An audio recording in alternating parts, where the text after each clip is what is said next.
விஜய் இருந்துட்டு இப்போ தன்னோட பொண்ணு காணோம் அப்படிங்கிற ஒரு விஷயத்த கேள்விப்பட்ட உடனே உண்மையிலேயே அவருக்கு என்ன பண்றது ஏது பண்றது அப்படின்னு ஒண்ணுமே புரியல.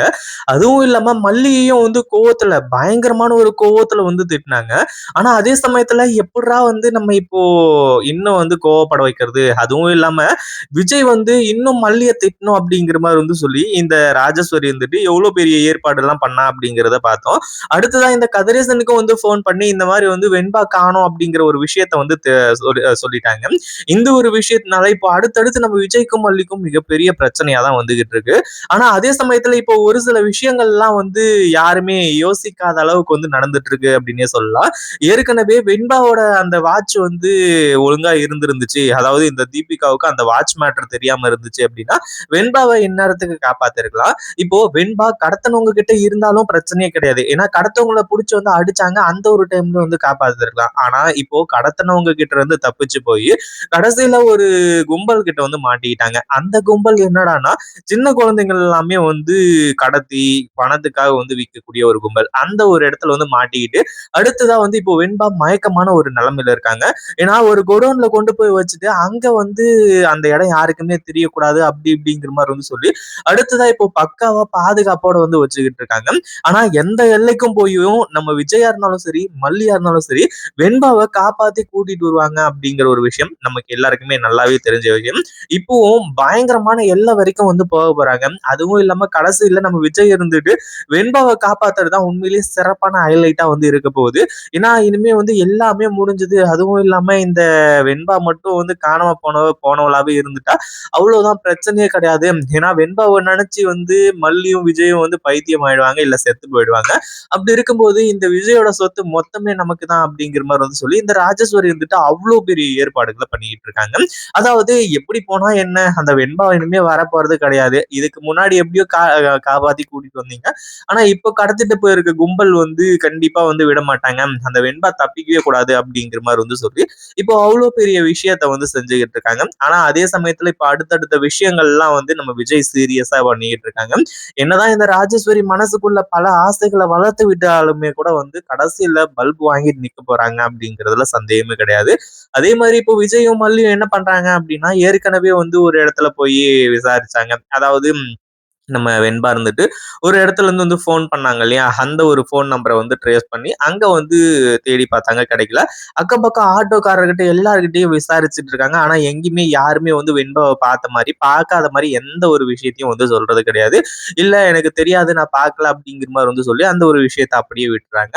ஆனா அதே சமயத்துல இப்போ விஜயும் மல்லியும் ஒரு ஆட்டோல கிளம்பி போயிட்டு இருக்காங்க. அந்த ஒரு டைம்ல தான் இது என்னோட பொண்ணு தான், இவள பார்த்தீங்களா? அப்படிங்கிற மாரி சொல்லி அந்த ஆட்டோக்காரர்கிட்ட கேட்கும்போது அதாவது ஏற்கனவே நம்ம வெண்பா போய் அந்த லேடி கிட்ட சரணடையும் போது அந்த லேடி இருந்துட்டு நம்ம வெண்பாவை கூட்டிட்டு அங்க இருந்து போனாங்க இல்லையா? அந்த ஒரு விஷயத்த இப்ப போட்டு கொடுத்துட்றாங்க. ஏன்னா அந்த ஆட்டோக்காரர் நேரா கொண்டு போய் நம்ம வெண்பாவ ஒரு இடத்துல அதாவது அந்த லேடி அந்த ஒரு இடத்துல உட்கார வச்சாங்க. அதுதான் உங்களோட வீடு அப்படிங்கிற மாதிரி சொல்லி அந்த ஒரு விஷயத்த பத்தி தான் ஆட்டோக்காரர் சொல்றாங்க. இத கேட்ட உடனே அவங்களுக்கு அதாவது ஒரு மிகப்பெரிய ஒரு நல்ல விஷயம் நடந்த மாதிரி, அடுத்ததா அது எந்த இடம்னு சொல்லிட்டு காட்டுறீங்களா? அப்படிங்கிற மாரி கேட்கும்போது, இல்ல எனக்கு சவாரி இருக்கு அப்படி இப்படின்ற மாரி சொல்லும்போது, சார் உங்களுக்கு நான் எவ்வளவு பணம் வேணாலும் குடுக்குறேன். இன்னைக்கு இல்ல உங்களுக்கு 10,000 இல்ல 20,000 கூட குடுக்குறேன். எனக்கு அந்த இடத்த மட்டும் காட்டுங்க. எங்க இறக்கி விட்டீங்க? அப்படிங்கிற மாரி சொல்லி, அந்த ஆட்டோக்காரர வச்சு அவங்க வீட்ட கண்டுபிடிச்சுறாங்க. அவங்க வீட்ட கண்டுபிடிச்சாலுமே கூட இப்போ வெண்பாவ கண்டுபிடிக்கிறதுக்கு வாய்ப்பு கொஞ்சம் கம்மி. ஏன்னா அடுத்ததா வெண்பாவ இவங்க ஷிஃப்ட் மாத்தி வேற இடத்துக்கு கொண்டு போயிட்டாங்க. அதாவது வேற இடத்துல போய் அடைச்சு வச்சிருக்காங்க. ஆனா இங்க அடுத்ததா வெண்பாவ காப்பாத்த போற முயற்சியில உண்மையிலேயே நம்ம விஜயும், மல்லி, அடுத்ததா வெண்பா இவங்க எல்லாருமே ஒரு மிகப்பெரிய இடத்துக்கு போக போறாங்க அப்படின்னு சொல்லிட்டு உண்மையிலேயே யாருமே எதிர்பார்த்திருக்கவே மாட்டாங்க. ஏன்னா இது சாதாரண கும்பல் கிடையாது. ஏற்கனவே பல குழந்தைகளை கடத்தி வித்தவங்க, பல குழந்தைகளை கடத்தி விக்கிறதுக்கு தயாரா இருக்கிறவங்க. அப்படி இருக்கும்போது இன்னும் நிறைய குழந்தைங்களை ஒரே இடத்துல கொண்டு போய் இப்ப சேர்க்க போறாங்க. அங்க வச்சுதான் நம்ம விஜயும், மல்லியும் வெண்பாவை மாஸ் காட்டி காப்பாத்துறது. வெண்பாவை மட்டும் கிடையாது, அங்க கிட்டத்தட்ட ஒரு 100, 120 குழந்தைங்களை காப்பாத்துறாங்க. கண்டிப்பா இந்த ஒரு விஷயத்த எதிர்பார்த்திருக்கவே மாட்டாங்க அப்படின்னு தான் சொல்லணும். அதுவும் இல்லாம ஐஷூக்கெல்லாம் புரிய வைக்கிறதுக்கு இதுதான் ஒரு சரியான சந்தர்ப்பமும் கூட. உண்மையிலேயே என்ன நடந்துச்சு, ஏது நடந்துச்சு அப்படிங்கிறது எல்லாமே வந்து கடைசியில ஐஷூக்கு புரியும். ஆனா அதே சமயத்துல இப்ப என்னதான் ஆச்சு அப்படின்னா, ஒரு பக்கம் வந்து நம்ம விஜயும், மல்லியும் அந்த வீட்டுக்கு போய் அங்க பார்க்கும்போது அங்க யாருமே இல்ல. அதே மாரி அந்த வீடு யாரோடது, என்ன ஏது அப்படிங்கிற மாரி விசாரிச்சு, அடுத்தது அங்க இருக்கக்கூடிய சிசிடிவி ஃபுட்டேஜ் எல்லாம் செக் பண்றாங்க. அப்பதான் இவங்க வந்து உண்மையிலேயே அதாவது ஒரு பொண்ணுங்கள கடத்துற ஒரு கும்பல், அதாவது குழந்தைங்கள கடத்தக்கூடிய ஒரு கும்பல் அப்படிங்கிற விஷயம் தெரிய வருது. ஏன்னா இந்த ஒரு ஃபோட்டோவ அதாவது இவங்களோட ஃபோட்டோ வந்து கிடைச்சு, அந்த ஒரு ஃபோட்டோ வந்து இப்போ போலீஸ்க்குலாம் அனுப்பிச்சு எல்லாத்தையும் விசாரிச்சுட்டாங்க.